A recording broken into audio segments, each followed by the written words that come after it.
We have a few, almost 30 people RSVP. I know it's there's stuff going on, and I'm sure they'll walk in. Glad everybody grabbed some lunch. My name is Coach Bobby Cruz. I'm Director of Athletics for ISD. Welcome to our first School Health Advisory Council meeting for the year, otherwise known as our SHAC. And I'm the co-chair for the SHAC committee. Our other co-chair is Ms. Roxanne Robledo back there. She's our athletics coordinator. And then I'd like to introduce our athletics coordinator, Mr. Jose Briones, who's in charge of secondary PE. Roxanne is in charge of elementary PE. And then we have Juan Boteo, who just stepped out, our other coordinator. He's in charge of district-wide health curriculum. And then our assistant, our operations officer is over there, Ms. Randy Covington.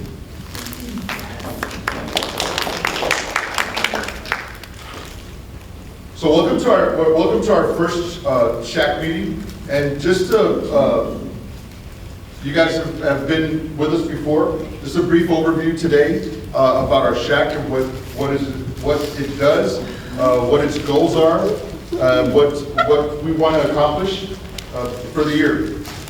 So what is the SHAC? What is the School Health Advisory Council?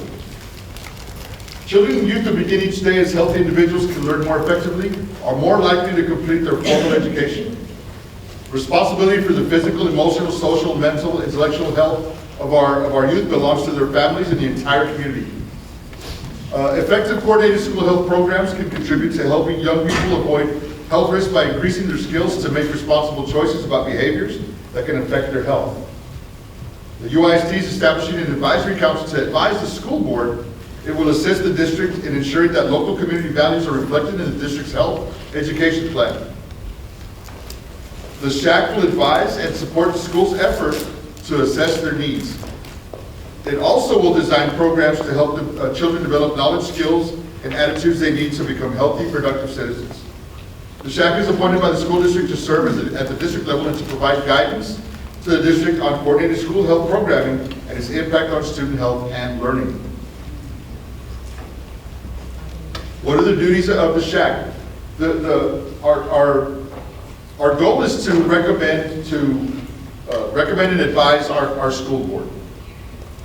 As a member of our SHAC committee, you'll be involved in discussions about important topics such as school nutrition, physical activity and fitness, mental health, human sexuality curriculum, bullying, suicide prevention, physical health concerns, substance abuse, counseling programs available to students, promoting a safe and healthy environment for all students, strategies to increase parental involvement.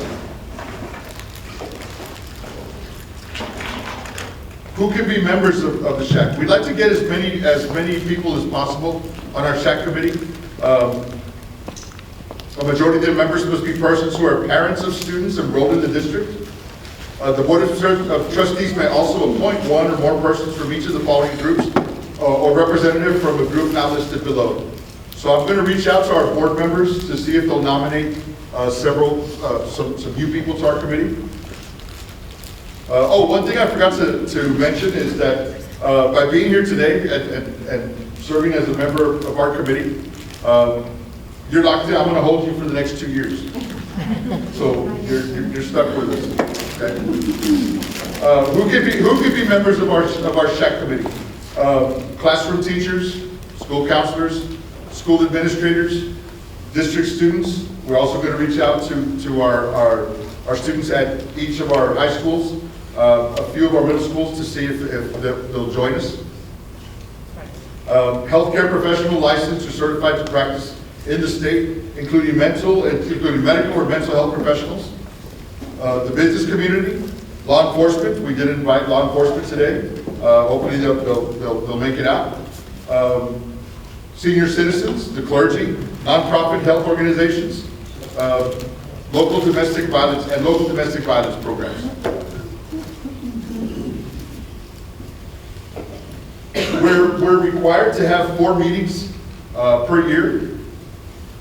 And today, of course, is our first meeting. Our first meeting is basically introduction, an overview of what the shack is. And those are the meeting dates, the tentative meeting dates. We'll have one on December 3rd. We'll have another one in February, and then our final one in April.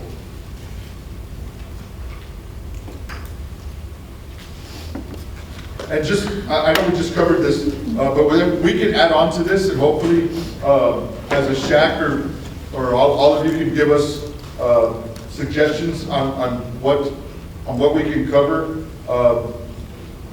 Cyberbullying, substance abuse. We did add safety and security right here.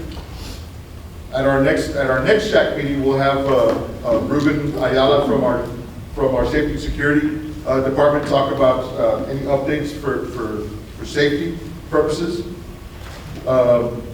One that I did add on here, 2 actually that we added on. Our heat policy as a district. You know, what are we doing for the health and safety of our kids? We get so many calls in athletics, and PE is, you know, should we go outside? Is it safe to go outside? Is it too hot to go outside? Sometimes they've brought some concerns to me as athletes or band members or clubs that are outside. You know, how often should they get water breaks? Should they be outside at this hour? Social media, we are going to have a Title IX presentation next time at our next meeting because that is important, and that is a topic. Dating violence, child nutrition is incredibly important and a popular topic. Hopefully we are going to move into a new building for child nutrition here in the near future. And then so maybe for the, I'm going to put them on the spot here, maybe for the April 29th meeting, we can meet at the new Nutrition Food Service Center. Okay, he already said it, that's it. Okay. Dating violence, childhood obesity is not on here, but also a topic that the shack can address. And so there's a lot of items that the shack can go over. Recently, the most recent one that I can think of where the shack was really involved in is when we implemented our new PE and health curriculum. It went before the shack, it went before parents, our coordinators back there, Coach Boteo, Coach Brones, and Coach Robledo, did extensive research on our curriculum for health and PE, and kind of aligned us. And moving forward, that is what the shack approved. We presented it to the board, and now all of our coaches, K through 12, are following that curriculum.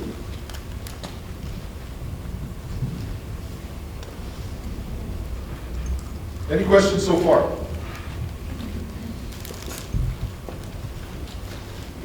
So our next topic on our agenda is, I'd like to introduce our new, I'm not going to put her on the spot, but I did ask her because she's new. I'm not going to ask her to fully to do a presentation yet, but I wanted everybody to meet her because it's an important part of our district, and it does directly deal with the health, safety, and wellness of our students. And I'd like to introduce our new Director of Health Services, and she's going to come up and say a few words and give us a brief overview of her department. Help me welcome Ms. Jessica Duarte.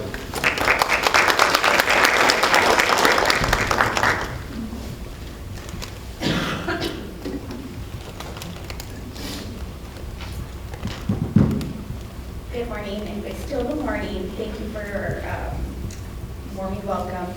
So when Coach Bobby Cruz told me, can you come and present at the shack, I was like, what is the shack? I had to get informed what this committee was about. And it's I'm glad we have it because it's very informative and it's great for the parents and for us to know about what's going on in our schools. But to briefly go over what I want to talk with you about where I come from. So I was a school nurse for 17 years. I was a middle school nurse at Los Obispos, and then I went to Clark Middle School. And I became, I was blessed in the role of being the director of nursing. So I know what it is to be in the schools and the trenches and what our school nurses deal with on a daily basis.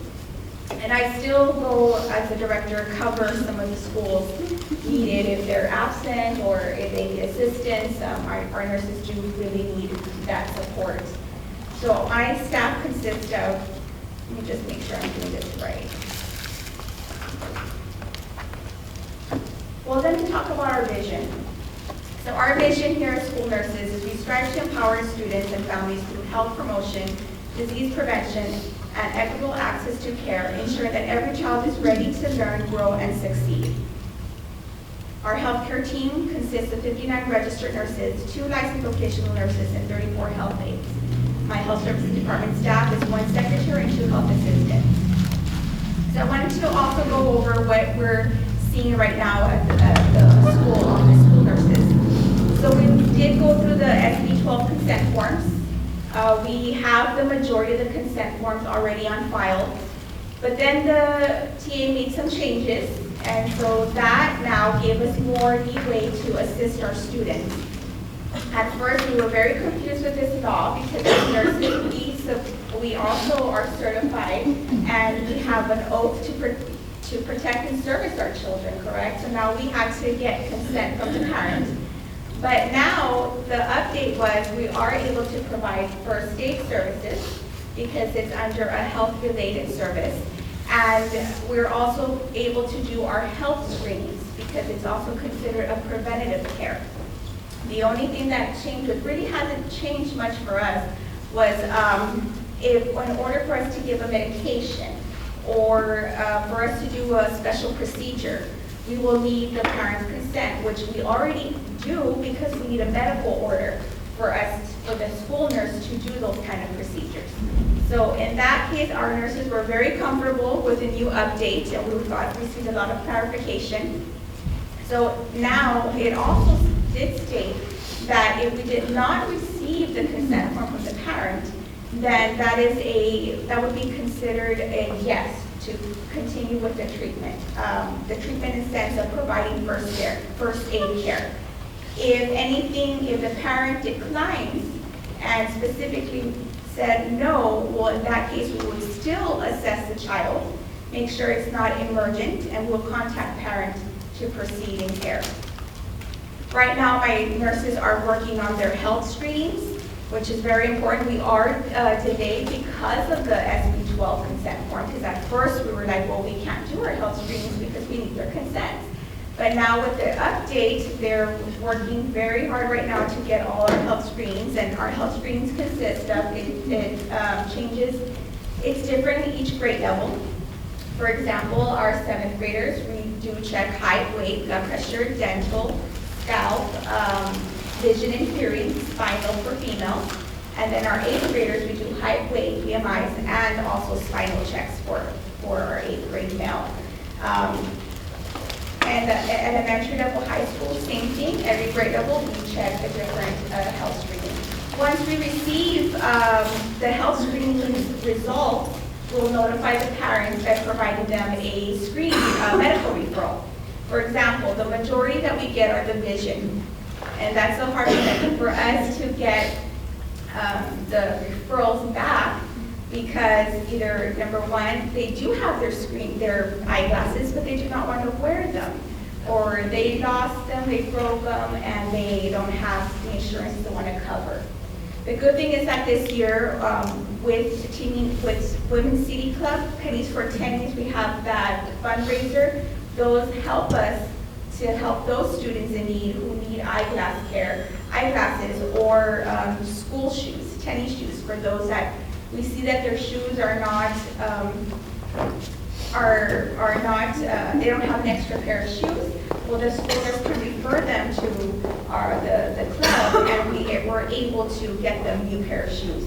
The same thing for our eyeglasses. If our parents do not have insurance, Or they also included if they do have their Medicaid, but they don't want to cover their glasses again because they broke, we are able to refer them to also Women's City Club. So we have that great opportunity that we do inform the parents in that sense. Our immunizations. So right now we're also looking into compliance here. We're going to have immunization state report coming up in November from the state to make sure that all our campuses are compliant. And right now I'm working for our flu clinics. So this year I am implementing a different route of our flu clinics. We are looking at November 15th on a Saturday. I'm planning to do 2 clinics, one in the north, one in the south. And it will be like a mass clinic. We're going to have our nurses there, and we're going to be providing the flu vaccines. We'll have the consent forms there. The reason why I wanted to try this route is that the previous years, from concerning myself as well as the feedback of nurses, the consent forms were either being turned in, and the parents said, well, I gave it to my child, but then the child wouldn't bring the consent forms because they wouldn't want the vaccine. Another thing would be they were either, they didn't, at the point of the vaccine, they didn't want it. So we cannot force the child to get the vaccine. So in this case, the parent will be able to take their child, fill out the form, and be with their child to administer the flu vaccine. So we're hoping this will be a big event and that the parents will take advantage of this vaccine. And I do want to clarify also that this year, they only said that we're able to vaccinate those insurance that do not cover vaccines or that are underinsured. That's the only thing that they are not taking private insurance anymore. And this is we're getting our flu vaccines from the City of Laredo Health Department. So November 15th, I will be doing a flyer and coming out of the media and supporting and making sure our kids get vaccinated with the flu vaccine. And I just I put some, our website page, just for anything, there's information there. Let me just see if we can. Okay, let me go back.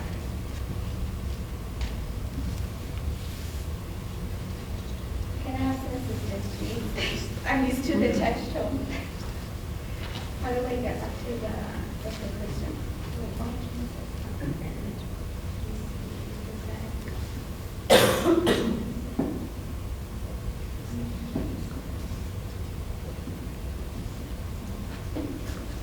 Okay, here we go. So we did update our web page, and I just wanted to show you our standing orders here. What we're able to provide, you're able to check here. As far as, I know that it's a little, let me see, there we go. So this is what we have in our clinics. This is another thing I wanted to bring up because of the over-the-counter policy.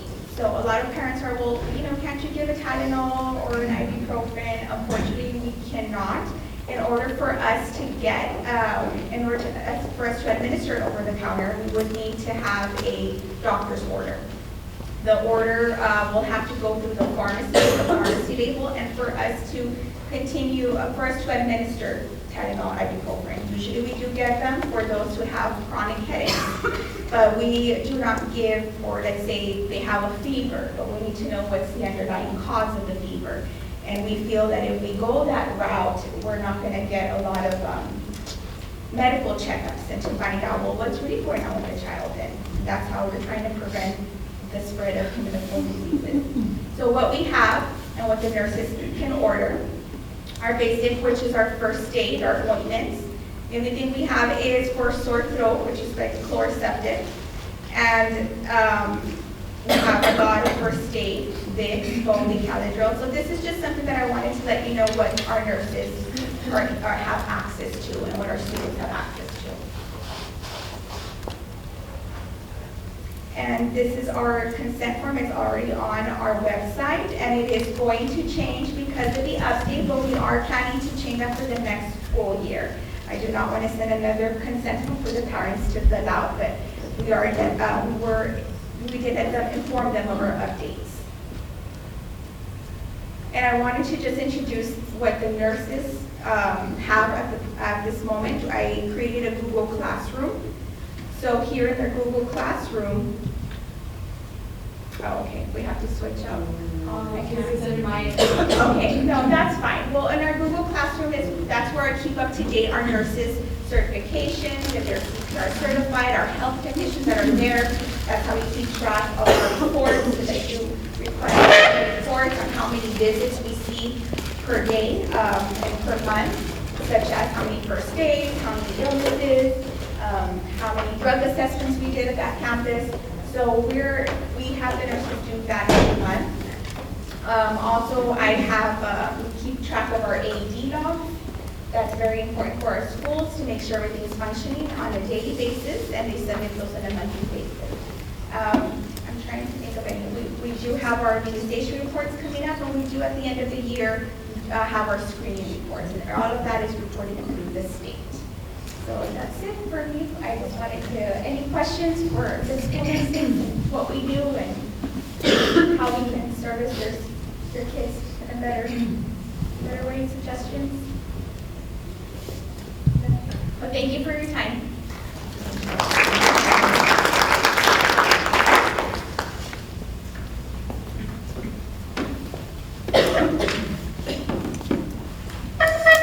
Thank you, Ms. Jessica. One thing I want to add about our health services department is, and she's being very modest, she and her nurses are responsible for training all of our PE teachers, athletics coaches, band directors, sponsors, PE aides. They train CPR, first aid, and AED. So all of our coaches are certified because of them, and they do it with that limited staff. So we're working together to try and get as many people, we're trying to get everybody certified and trained, because it does help. A few weeks ago, one of our middle school coaches had to use that training because we had a student had a seizure, and our coach knew exactly what to do in the meantime. And while we went and got the school nurse a few years ago because of the training. At one of our other middle schools at Salvador Garcia, one of our teachers had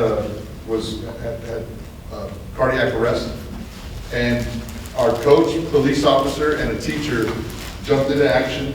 And then in the meantime, when the nurse got there, the nurse took over, and they worked as a team and were able to revive that person, and that person's still with us today because of the training that our nurses do. So thank you for everything that you do. The purpose of our shack, everybody, is to inform everybody. If you notice, everybody in here is a parent. They have students at UISD. There are our district administrators, teachers. We have a couple of PE coaches here. We have a parent here. And so a lot of the times what we like to do is for them to say, after meetings like this, they always say, we didn't know the district provided these many resources. So that is our goal. Our next one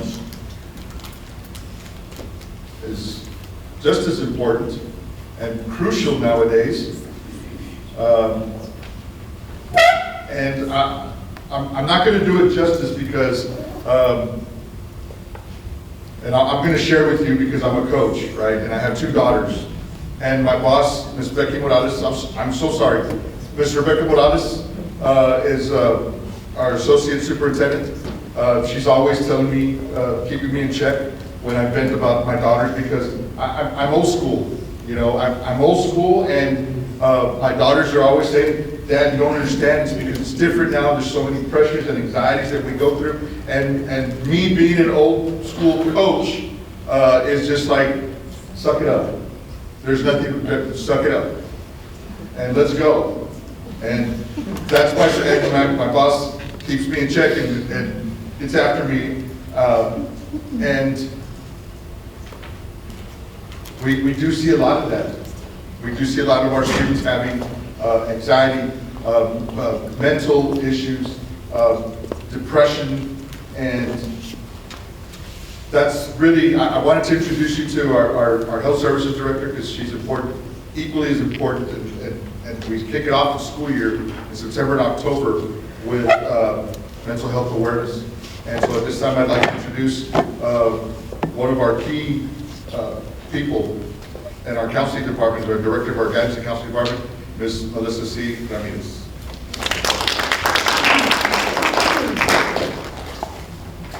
Yes, of course. You can use your teacher voice. This is my board. Mic check.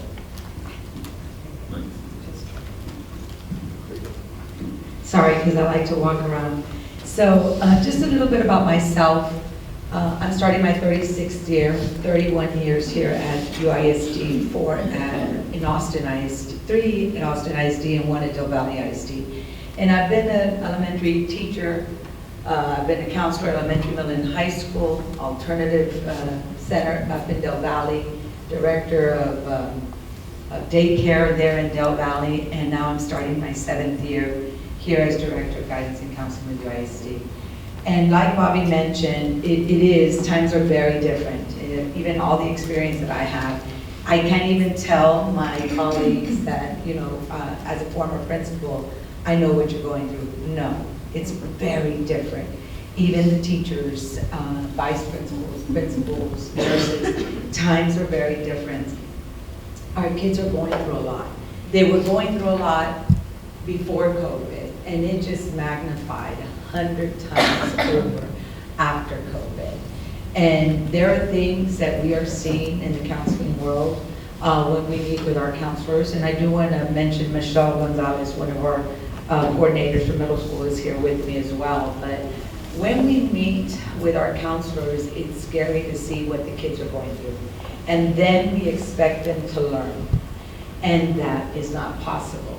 You have to take care of the social emotional aspect before you take care of Bloom's taxonomy. So we always say Maslow's before Bloom's. Maslow's hierarchy of needs need to be met before students can learn Bloom's taxonomy. And it's kind of difficult because I've been in that administrative role, but I've also been in that counseling role. And sometimes when you're an administrator and you don't have that touchy, feely here, because you've got, in every profession, you've got the good, the bad, and the ugly, you know, and you've got some that are sensitive and some that are not. But you see that sometimes the administrators want to be very punitive. And sometimes, you know, what helped me when I was a principal was, I would say, I have to put on my counseling hat for this child, or I have to put my administrative hat for this child. Or sometimes, depending on the situation, I had to do both at one time, you know, but it just depends. And sometimes now our principals and vice principals, they just do the administrative part. And so it's kind of hard because unless it's by law, unless it's a mandatory placement, well, we have no, you know, way of going around that. But if it's a discretionary placement for a student that's going through something, you know, we always have to look at the social emotional well-being of that child. So just kind of wanted to start off with that. Here is our mission for the Guidance and Counseling Department. I'm kind of trying to get used to my setting here.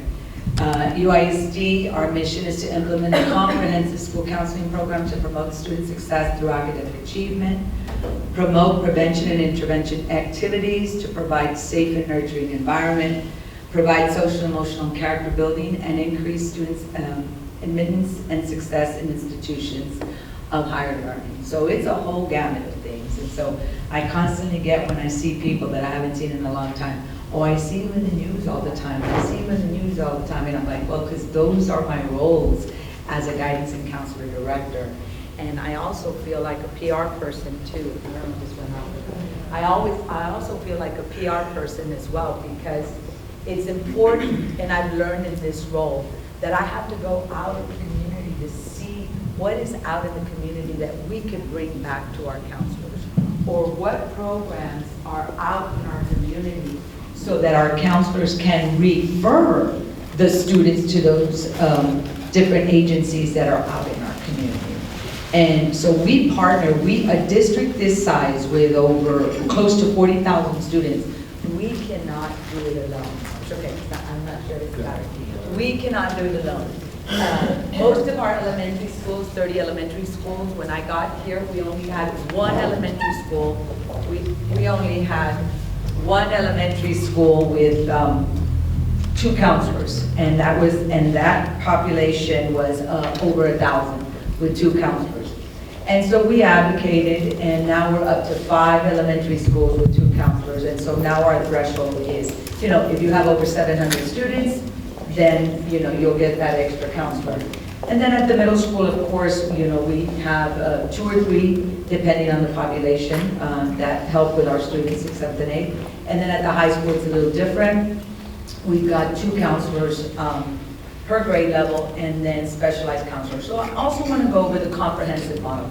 This is our Bible as counselors, and I do want to separate, because we have professional school counselors, which are counselors that are in the school setting, and a lot of times people think that they're therapists. They're not therapists. They're professional school counselors. Because you hear the word professional, they think they're therapists, but there's not. So we got, thank you, Roxy.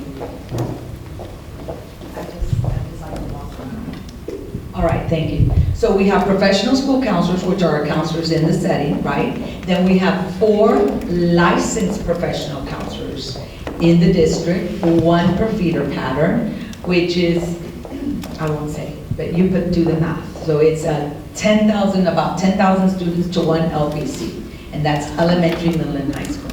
Then we have 5 licensed chemical dependency counselors, and we have 1 station at STEP Academy, another 1 and then the other 4 are through our feeder pattern, okay? And they deal with the substance abuse. Now, remember the whole vaping hoopla that came in with all of the laws that came in through our Senate bill, that even if a child had a vape at the elementary and they were caught with it, they were getting arrested, and then the laws started to change. So we do need our licensed chemical dependency counselors. We do have lots of problems.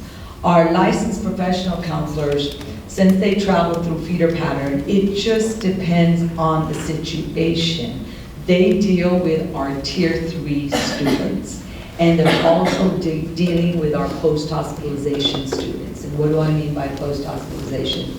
We do have students who have suicide ideations and have attempted, and so if they get hospitalized, then it's important for those licensed professional counselors to intervene and work alongside the professional school counselor and bring those students back from the hospitals that they're coming from, so that we could provide that smooth transition.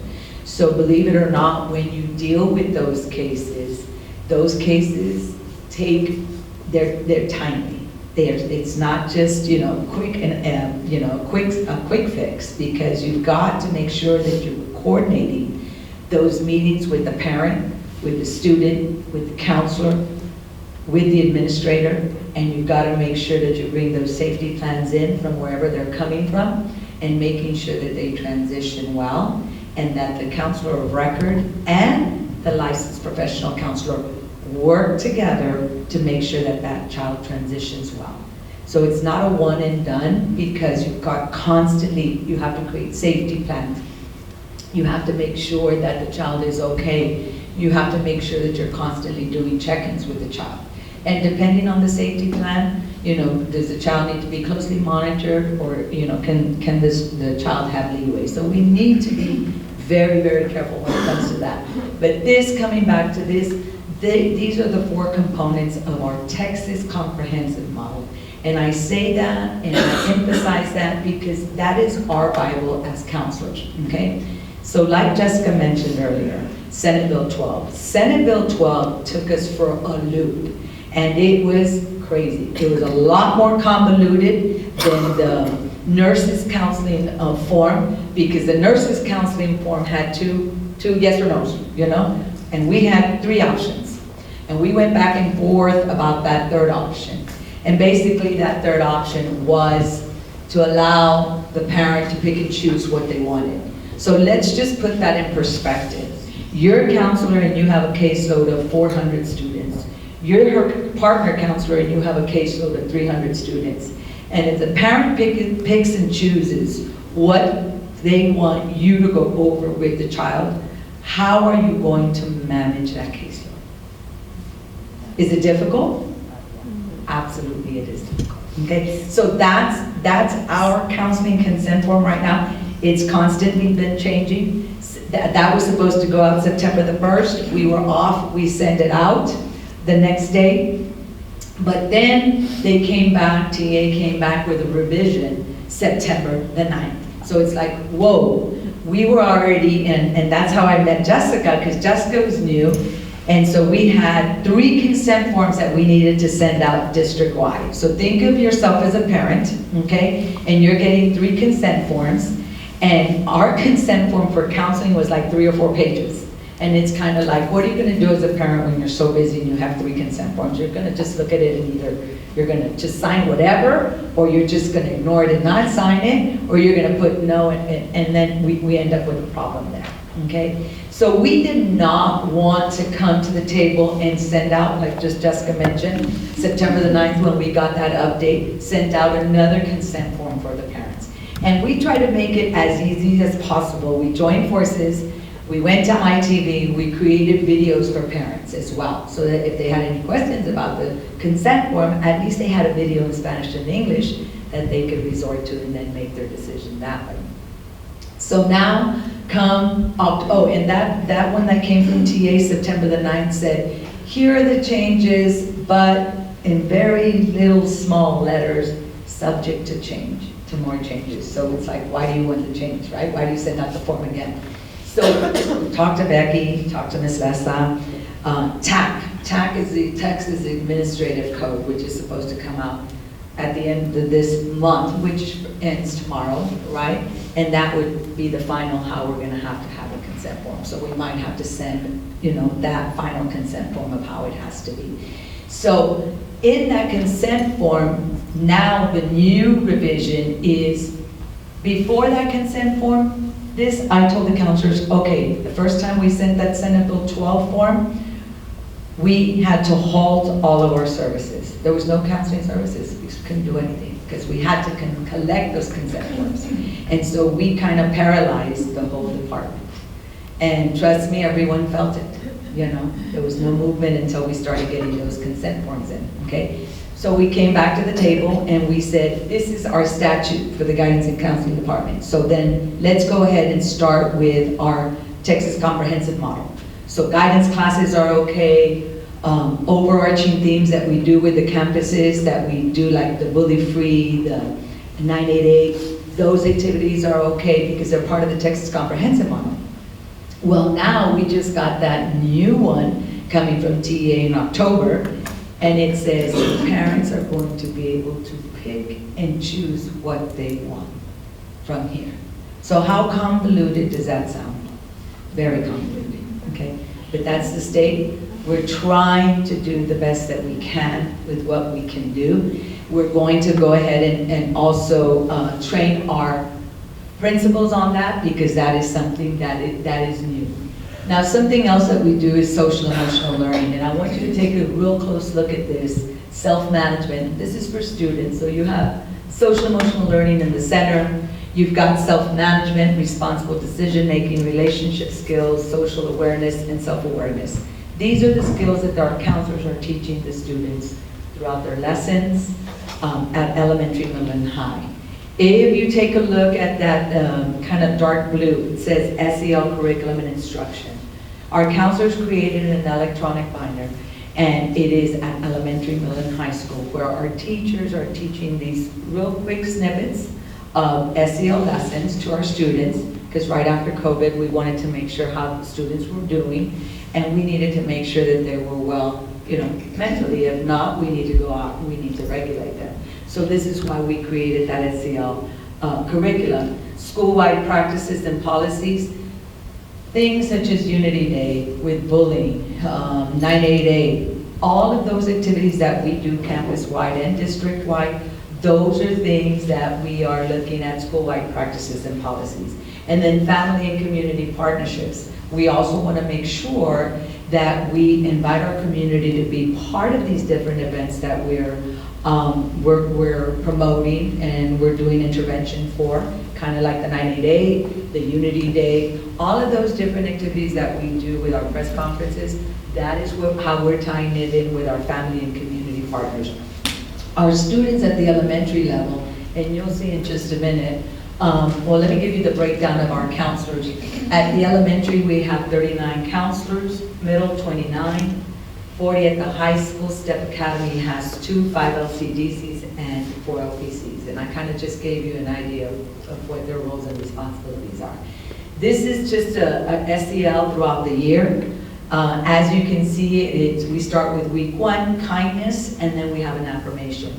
So what we're doing now is our communications department is helping us, and we're picking children from each elementary school, and they're coming up with a little short video with the positive character trait and the affirmation, and we're sending it out through our Facebook page as well. So these are the different positive character traits for the 36 weeks, and these are the affirmations. And our goal is, and we even do it over at CNI, every Monday I'll come on the speaker and I'll say, you know, the positive character trait for the week is, and the affirmation is, and then I will say, you know, as you go out and you visit your campuses, you know, because the coordinators go out and the executive directors go out, we go out to campuses, we want to see these activities, we want to see students emulating these types of behavior, okay?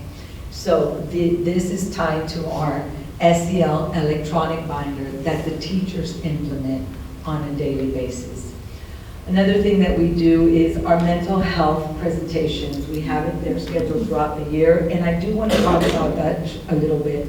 If you can see up on the right-hand side, it says UTRGV, and it also says, we partner, we have an MOU with UTRGV, and we're very fortunate. We have something called T-Chat, and that is telehealth. So in every single campus in our district, there is a computer where a child could come if the counselor refers them over to T-Chat for a 1-hour therapy session with someone from the School of Medicine at UTRGV, okay? And that's free of charge because it's on a grant. This started in 2020, 2021. We started at 2 campuses only. That's all they allowed me. UTRGV said pick 2 campuses. So of course we talk to the counselors, we see the referrals that are coming in. So we started with LBJ and Los Obispos. I started working with the manager from UTRGV, and I'm like, we're giving you referrals, you see the need, our district is huge. For the next year, can you please add on some more campuses? And this is what I mean about PR and networking. You have to advocate. You working with the counselors, keep referring those students to T-Chat. It's free, it's a 1-hour session. We were even getting psychiatry visits. It's very hard to get a psychiatry visit for our students here, okay? So some of our kids were even referred to psychiatrists. They were seen by a psychiatrist, they were diagnosed, and they were also medicated because they're able to prescribe. So the next year, we added 5 more schools, so we're up to 7. So I kept pushing the counselors and working with them, okay, let's keep referring, let's show them that, you know, the need that we have here is really great. So then the following year, they went ahead and did T-Chat. They were able to implement, they allowed us to implement T-Chat district-wide. So I was real happy because this particular, they do it by regions. So this region was covering from Brownsville all the way to Corpus up to Laredo. And the only 2 districts that had district-wide T-Chat services were Brownsville and UISD. So I was real happy with that because like I mentioned, look at our staff. Our counselors are not therapists. We have 1 LPC from Peter Pattern. So this helped us tremendously. So then we expanded with T-Chat. We also started to provide virtual parenting sessions. And I know that there's people that criticize, you know, well, why is it only in English? And why is it only at that time? This is a free service. to our district, so we are at the mercy of whatever UTRGV can give us. Okay, so that's why they're scheduled at that time, because that's the only time that those particular people, individuals that are going to present are available, and that's the only language.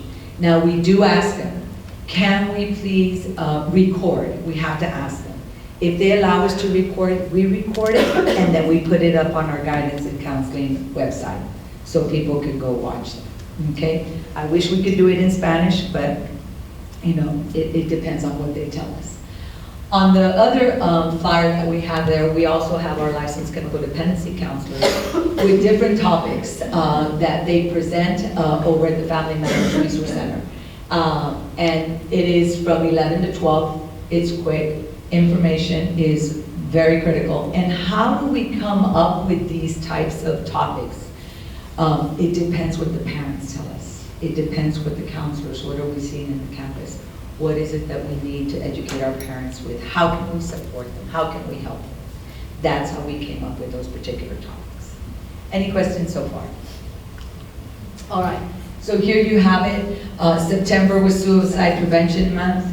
I also sit on the Laredo Suicide Coalition. As a matter of fact, I have a meeting this afternoon from 5:30 to 6. It's once a month. And that's where I get to work with different people from the city, meet different people in the city, and we help promote it. And let me tell you, 988, sometimes, you know, it is something new. It's something that President Biden brought into place, and people say, why 988? Why not 911? So think about what happens when it's 911. Who comes when you call 911? Who comes? It's not a rhetorical question. The police. The police. So now, and the fire department. So now think, if you dial 911 and someone's in a crisis, and they see the police, how are they going to respond? They're not going to respond, right? So President Biden came up with this with a task force that he created, and it's 988. And when you dial 988, it's 24/7, talks, text, chat, Spanish or in English. You get a licensed professional counselor at the end of that line. So through the Laredo Suicide Coalition, and I see someone here in the audience also in that coalition, then we started promoting. We started to promote it in the city, and I'm going to tell you, we started promoting it in our schools. Our licensed professional counselors started to promote it. You know, it was so important.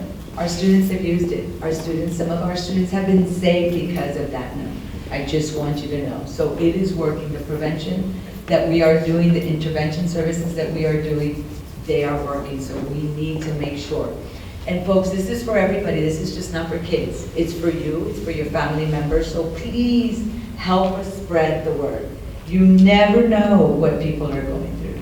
There is a facade. And at this time, I'm going to mention how many of you, and just be honest, how many of you are familiar with David's Law? David's Law, Senate Bill 179. In guidance and counseling, I can't even name all the Senate bills and the House bills because we have too many. I think we could cover the loteria or the bingo card because there's so many Senate bills and House bills that we have to abide by.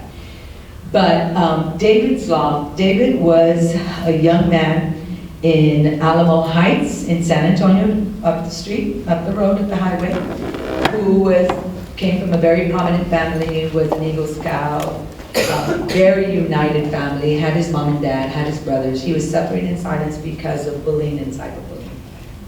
In silence. One day he didn't show up and they were like, where is he, where is he? He committed suicide. And so the parents joined forces and went to the legislature and they said, we're gonna do something in his honor. And so they created David's Law.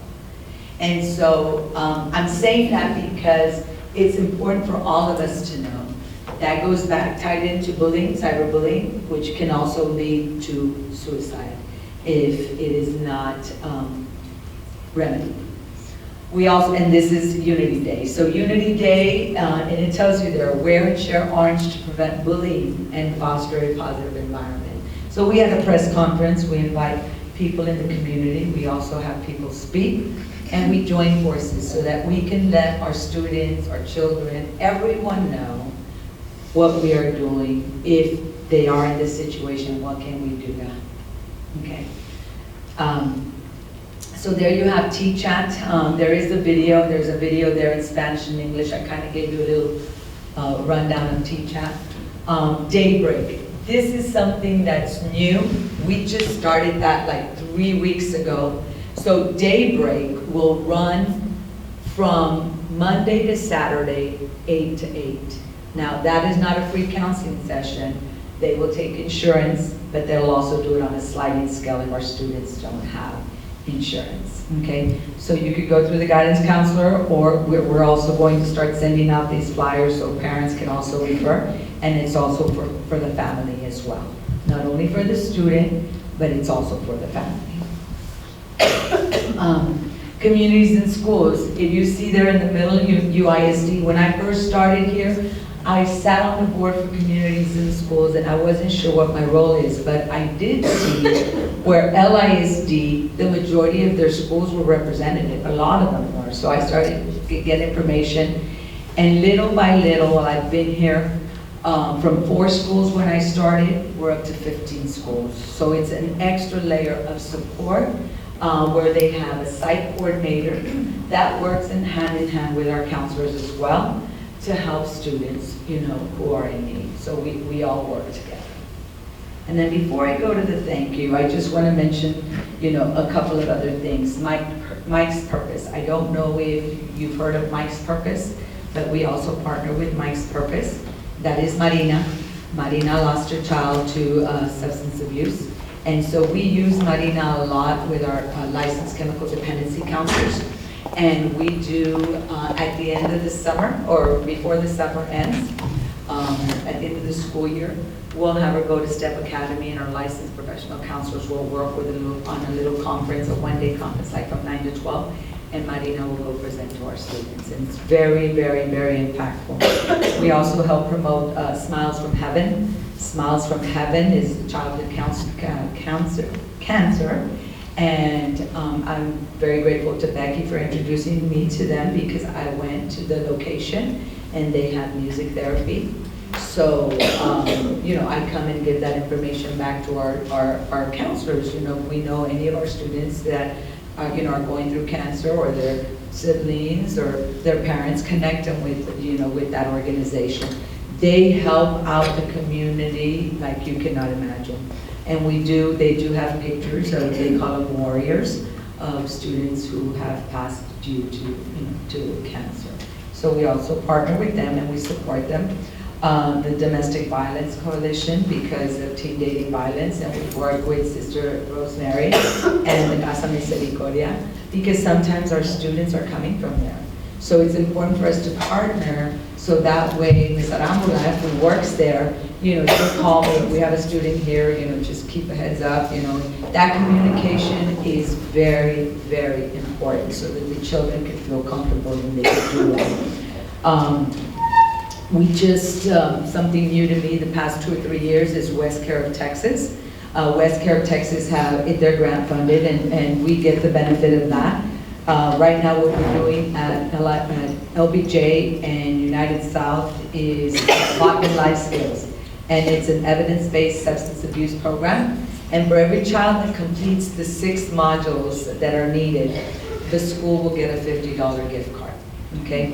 So it's very, very beneficial for us. Also, the new law of child abuse, the counselors everyone had to pivot on that one. Instead of 48 hours, it's 24 hours, so we do funnel a lot of calls. And just so that you know, this is what I tell the golden rule here for the counselors is, if you have a mere suspicion, you report it. That's it. All you need is a mere suspicion. A lot of times the counselors will call me, and they're like, Ms. Ramirez, and I'll hear them out. And I'm like, I already know what the answer is, but they just need that reassurance. And I'm like, okay, so what do you think you should do? They're like, okay, I know I should report it. I just needed to tell somebody. I'm like, okay, it's okay. That's why we're here to support one another. Just a mere suspicion. So if anybody asks you a mere suspicion, just report it. And you have 24 hours to do that. Suicide, we do have a evidence-based suicide program that we do at middle and high school, where we teach the students about the signs of suicide, and we do have our counselors readily available should the students want to come and speak to our counselors about it. SCAN, Pillar, Border Region. So it's working with everyone in the community to make sure that our students are well and successful. Any questions for me? Okay, I know it's a lot, sorry. Okay, thank you.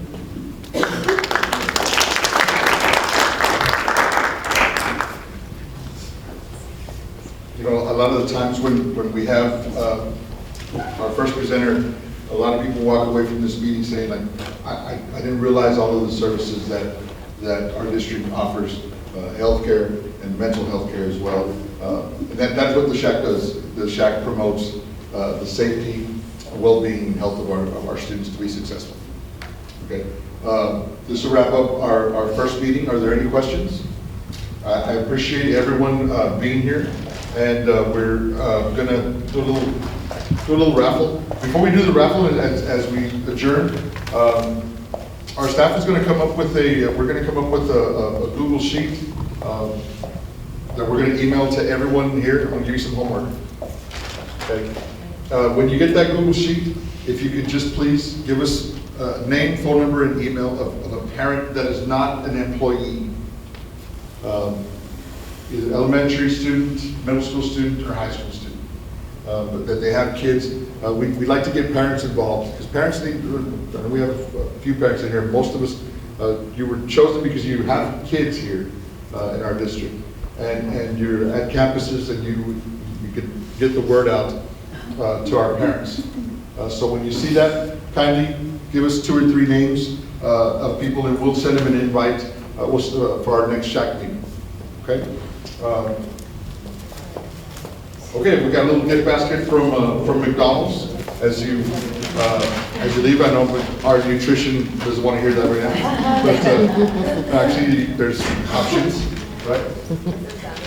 They have good salads, yeah. Go ahead.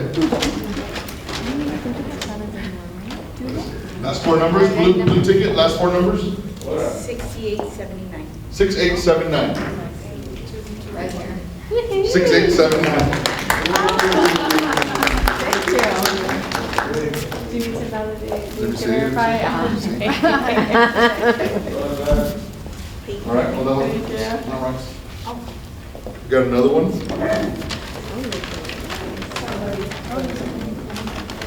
We got a gift card for a free Whataburger sandwich. I thought it They was also your have debit good- card.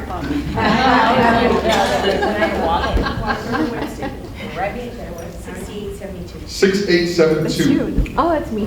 I was like, because I'm 7'3". 6872. And our last one? Pick on this side of it. Every time I eat this, because I have something free. Not because that's where I choose. 6887. 6887. All right. Coach Bridget.